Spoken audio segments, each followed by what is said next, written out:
This lesson's on morality and why we need to find it from within.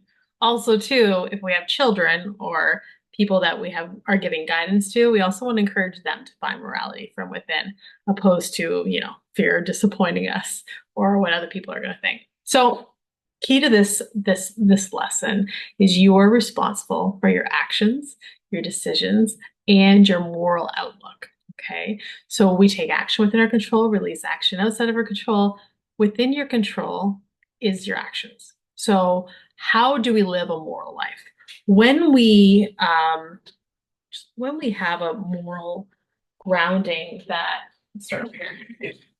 We'll start with what it looks like for most people most of the time. When we don't, not, maybe that's not fair to say. A lot of people don't find morality from within. And those are people that are struggling with suffering. They're not bad people, they're just hurting people. We all do it sometimes. I'm sure that's something that you can relate to, as well as myself. So when we don't find morality from within, we rely on external rules. I need other people to tell me what to do to know whether or not it's the right thing to do. We use societal expectations.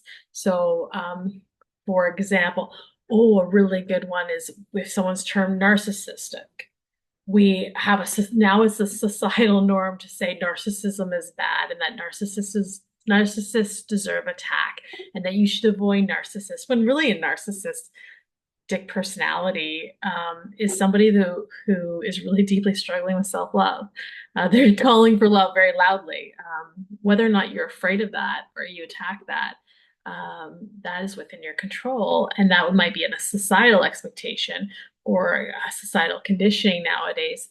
But you don't need to base your morality based on what other people do. Social conditioning in childhood. So this would be I have to look a certain way, act a certain way, achieve a certain amount of like success or finances because that's what my parents told me that I should do. So then we're doing it for other people's approval based on that kind of conditioning. And that'll also come with anxiety and fear because anxiety is this thought, I'm not enough unless. So then we're fearing what other people are going to think. That's from social conditioning in childhood. The risks when we don't find morality from within is inauthenticity. You're not going to be able to uphold your values in a way that you're going to be able to stand by them, especially when other people are getting triggered by you having values. You're going to fall into people pleasing. This will also be self sacrificing or self harming in order to make others happy. And then because we have morality from what other people tell us is moral, we risk losing loss of self and loss of self love because when we were condemned for making mistakes or for struggling or for crying or feeling anxious, or we were made to feel bad if we were struggling with addiction, whether it's in childhood or just societally, because that's what we see, we will attack ourselves for what is our best. And this actually gets us stuck. And this is how we end up having hurting people. And what do hurting people do? They hurt people. So then the morality becomes, you become less of a moral person when you rely on your morals outside of yourself. So we want to shift to a place where our morals come from within. And what that's going to look like is you're going to tune into your inner guidance. So we all have this voice of love that speaks to us. You have that higher mind, that higher consciousness that will guide you if you ask and you listen. So seeking that inner guidance, it will teach only love, not fear. And that's how you know you're tapping into the right guidance. And it's a peaceful energy. There's no pressure. There's no have to, ought to, shoulds.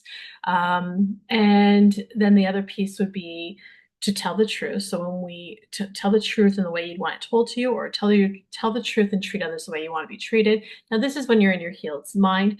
The more you practice this, the easier it gets. So you might not even know what your morals truly are because you've been so conditioned by the world.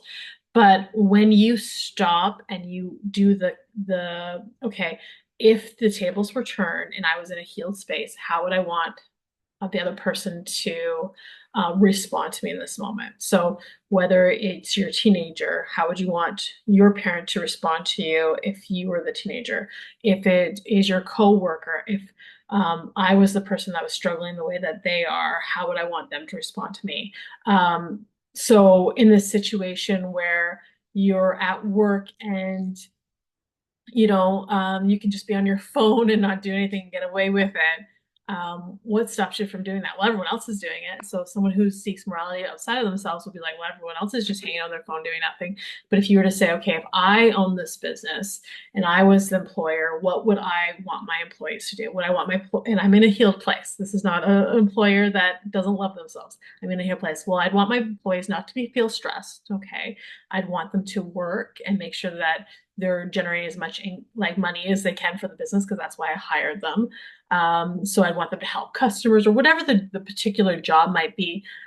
So then you act in alignment with how you would want to be treated if you were the employer to the extent that it doesn't cause harm. Because as an employer, you wouldn't, and you're a healed employer, you wouldn't want your employees to hurt themselves. You'd still want them to take their breaks.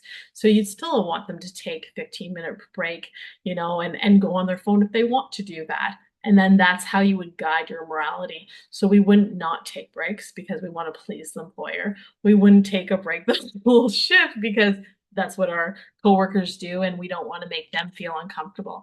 So it's about really looking into that inner guidance and treating others the way you want to be treated.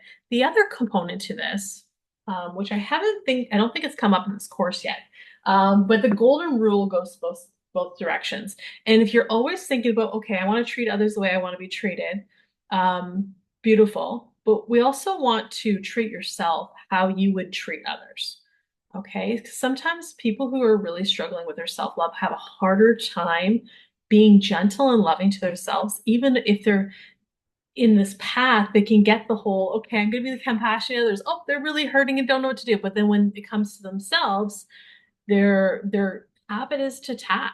Um, Now, in truth, because we have that mirror, if you have attack thoughts towards yourself, you probably have your attack thoughts towards others, but then maybe fear of the social um, judgment or criticism or what other people are going to think or people pleasing will stop you from acting on them. So you might act in a way that you would want to be treated, but you might still not have those thoughts getting away from it. The point of this last one here is treat yourself how you want to be how you want to treat others when you're in a healed space is that you deserve compassion. So if you make a mistake, how would you treat another person who made this mistake and you were in a healed place? You would give them love, compassion, and gentle correction. So therefore, you're going to give yourself love, compassion, and gentle correction. People change and get better when they're given love. And if you want to improve your life dramatically, you want to have more happiness and peace, find morality from within, that inner teacher that will remind you that you're enough, that you never deserve attack, neither does anybody else, and allows you to operate in a way where, yes, maybe not everybody will agree with what you do. Maybe they'll even judge you because, oh, well, who she thinks she is going around and working and we're doing nothing. She thinks she's better than us, or he thinks he's better than us. That's okay. You're not responsible for other people getting triggered. You are responsible at the end of the day to be able to look in the mirror and say, I told the truth. I treated others the way I want to be treated, and I did my best. And that's what's going to give you peace, regardless of what's happening in the world.